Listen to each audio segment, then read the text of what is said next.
अभी तक हमने पढ़ा सूचना लिखे जाने के स्थान।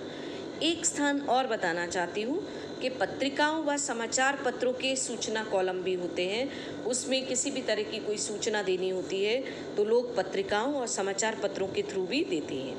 अब महत्वपूर्ण बातें क्या हैं कि क्या बातें हमें ध्यान में रखनी चाहिए सूचना लिखते वक्त कि सूचना संक्षिप्त व सरल होनी चाहिए।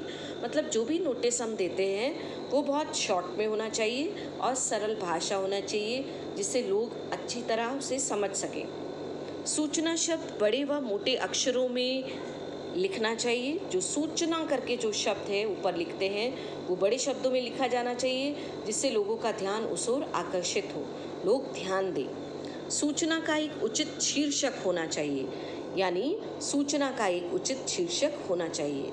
किस शीर्षक पे, किस टॉपिक पे हम सूचना लिख रहे हैं ये तय होना चाहिए। सूचना जारी करने की तिथि व समाप्ति की तिथि स्पष्ट रूप से लिखनी चाहिए।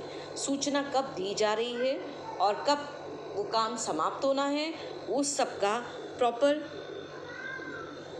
मेंशन किया जाना चाहिए। ठीक है, जिसके लिए सूचना है वे इंगित करना चाहिए। मतलब जिस भी टॉपिक पर सूचना दी जा रही है वो टॉपिक जो भी है उसको अंडरलाइन करते रहना चाहिए, करना चाहिए जिससे लोगों का ध्यान जा सके। सपोज किसी क्लास के थ्रू नोटिस दिया गया है तो क्लास, सेक्शन सब मेंशन करना चाहिए।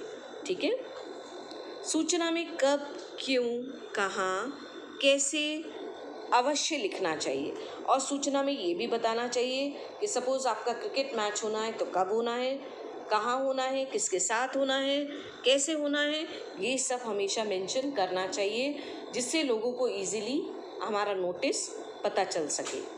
ठीक है बच्चों, तो ये कुछ बातें हैं जो हमें सूचना लिखते वक्त ध्यान रखनी चाहिए। ठीक।